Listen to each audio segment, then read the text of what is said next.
My Hebrew brothers and sisters, 12 tribes of Israel scattered all over the earth.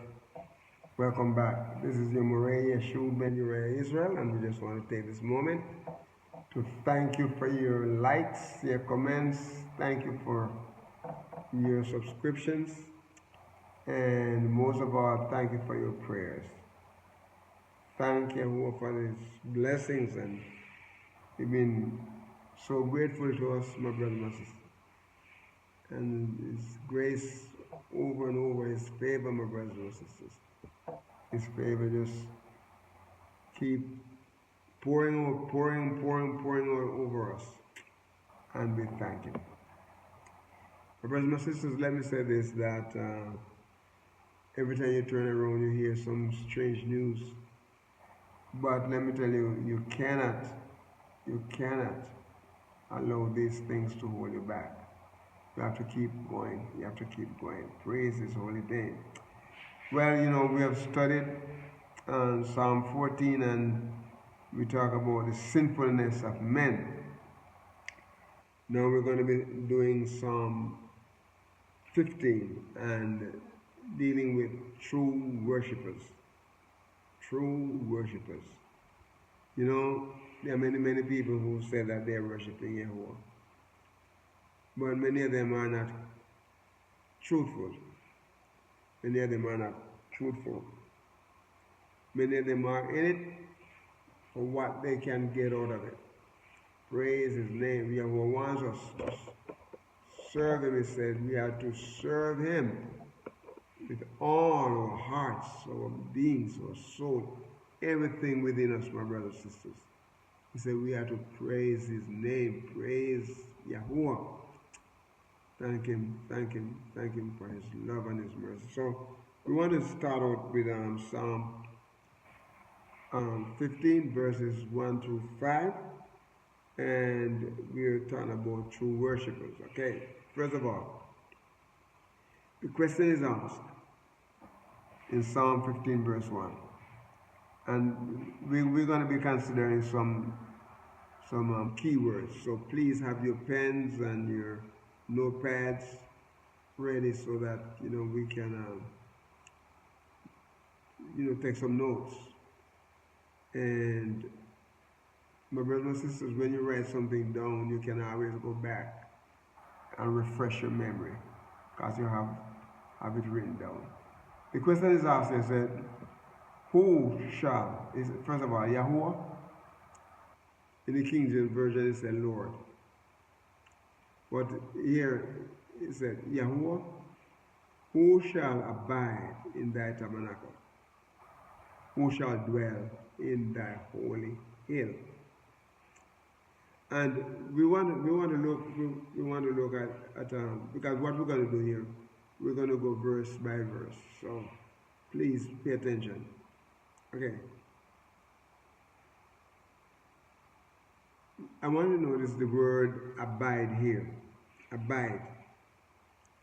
And we want to look at the word because the word is very, very, very important for us to know there.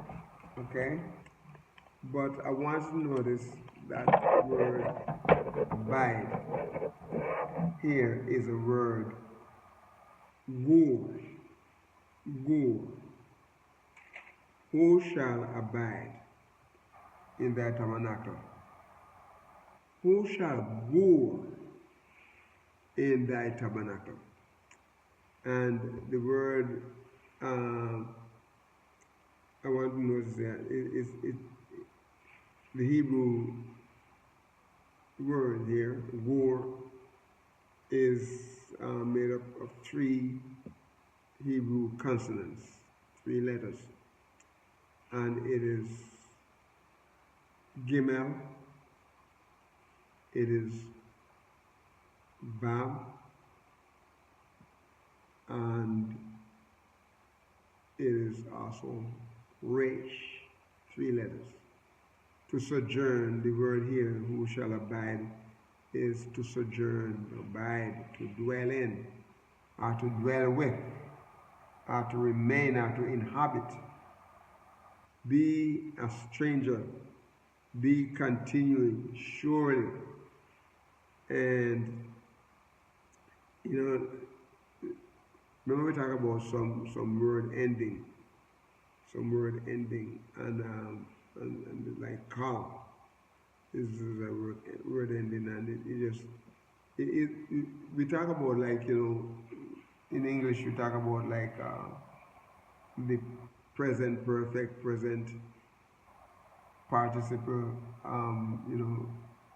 past perfect, and so on, and and so the word ending here is just similar to that. To sojourn, to dwell for a time, to abide, to stay temporarily, is the word abide here. To dwell, to seek hospitality, with, uh, to assembly oneself. So this is the word go there. Who shall go? Who shall go? And the next word they want to look at is the word. A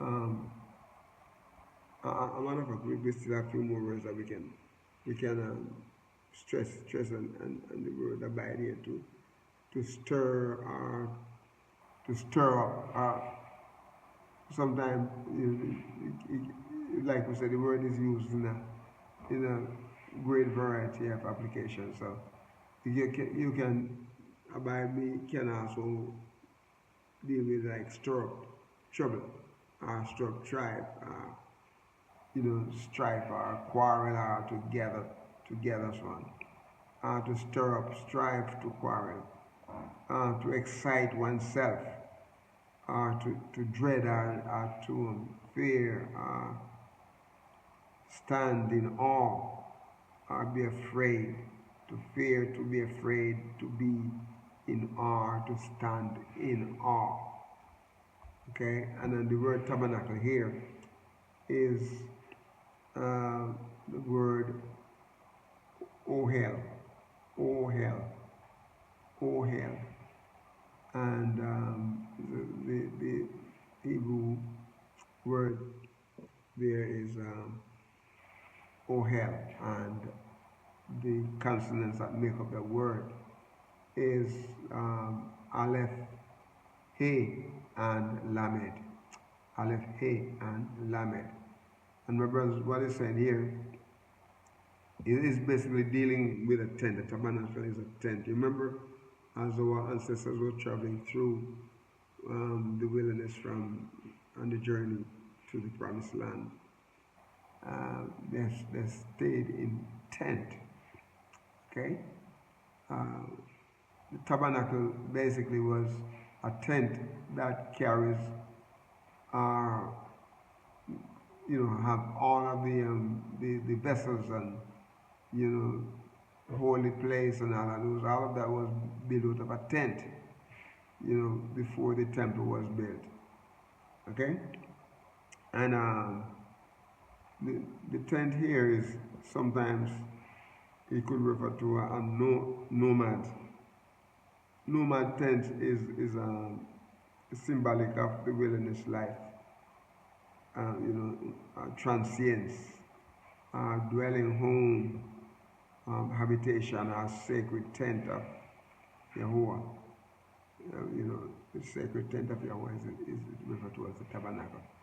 Well, so we know that when they were traveling, they have that tent as clearly as, and something conspicuous you could be seen from a distance. It was not a little tent, it was a huge tent. If you remember in Exodus and Deuteronomy and so on, YAHUAH had given them the instruction on how to build this tent. Okay, so look, so this was like a covering, a dwelling place, a home, or tabernacle, or the tent. Okay, they say, now who shall dwell? Who shall dwell?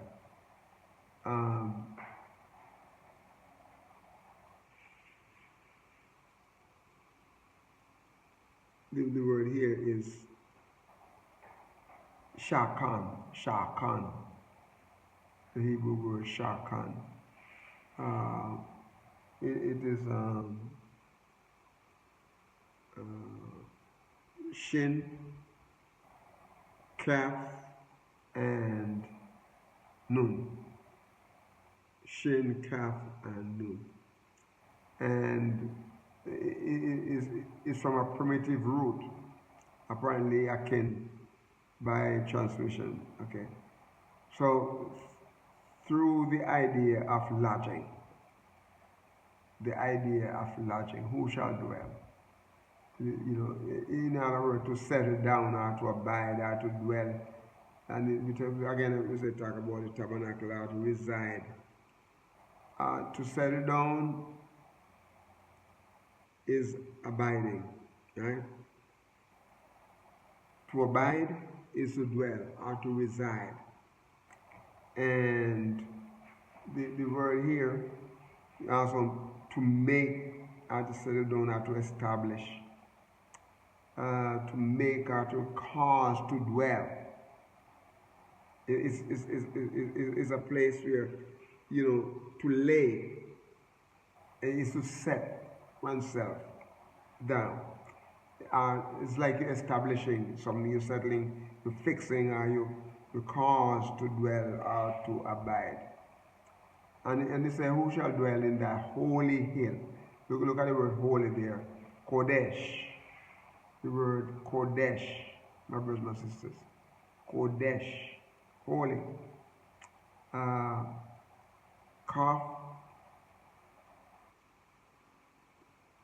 Dalet, and Shin. Of course, it has the vowels markation, but these are the main letters. Hebrew consonants. Kaf, Dalet, and Shin. Kodesh. Holy, holy, holy. Kodesh, Kodesh, Kodesh. Praise his name. It's set apart as apartness. It's holy, sacred. Is separatedness. Is apartness, is sacredness. Is holiness. The holiness of YAHUAH. My brother, he said he is holy. And because he is holy, we his children also need to be holy. Praise his name. Praise his name. This is a holy place of YAHUAH, the holy things of YAHUAH. The set apartness.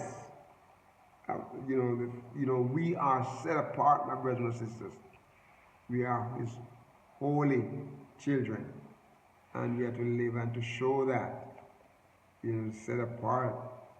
Praise his holy name. To set apart is a sacred place or a sacred thing, really abstractly something sanctified. When you talk about something, we talk about some sanctity, consecrated thing. Praise his name, a dedicated thing, a hallowed thing, my brothers and sisters. It is holiness, most holy, like we have the holy day, most holy day.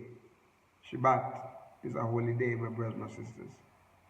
And we talk about holy portions. We talk about saint. We talk about the sanctuary. All right. Look in verse 2. Verse 2. And it talks about he that. No, listen, this is the answer. Remember the first question? Who shall dwell? Look, I want us to go back. My brothers and sisters. I want us to go back and look at the verse. Yes, it says, YAHUAH, who shall abide in thy tabernacle? Who shall dwell in thy holy hill? Okay? And it went on to tell. To tell us who it is. Look, it said, he that, okay, look at verse 2. He that walketh uprightly. That's the answer. Our portion of the answer. And worketh righteousness. And speaketh the truth in his heart. Praise his holy name. Let's look at these three key words here. If the time runs out on us, we'll have to come back. But look at these three key words here. Look at these three key words. The first one, he that walketh uprightly and worketh righteousness. Look at the word righteousness. Sedek. It is Sedek. It is Sadi. Sedek. It is Sadi. Sedek. It is Sadi. It is Dalet. And it is Kof. Praise his name. And what he's talking about here, my brothers and sisters, he's talking about a righteous person is a person who deals with justice, is a person who deals with rightness, is a person who is righteous in his doing and his action and his behavior. He does what is right or just or normal. He does what is right, just or normal. Rightness, justness. It's like a weight of measure. Okay? He makes sure that what he does is right. Righteous in government. Righteousness of judges, of rulers, king, of the law, of Davidic, we talk about Davidic king, the Messiah, of Jerusalem as a set, Jerusalem is a seat of just government. That's what it's supposed to be. That's what YAHUAH made it to be. It's not always like that. Not always like that, my brothers and sisters. But righteousness is one of YAHUAH's attributes. And we have to have that attribute too. Righteousness, justice. In cases or in cause. Justice. Righteousness. Praise his holy name. Rightness in speech. Righteousness as an ethical right. Righteousness as vindicated justification in controversy. Deliverance, victory, prosperity of YAHUAH as a covenant keeping in a redemption. Praise his name as he sent his son Yahushua to redeem us, my brothers, to make us right in the name of the Messianic King. Praise his name. Righteousness of a people enjoying salvation and deliverance. Praise his name, praise his name, praise his name, praise his name. My brothers and sisters, we're gonna stop here and we're gonna come back in verse 2. Praise his name. And we're gonna ask you, my brothers and sisters, to be a blessing to someone today and walk with the King. Shalom.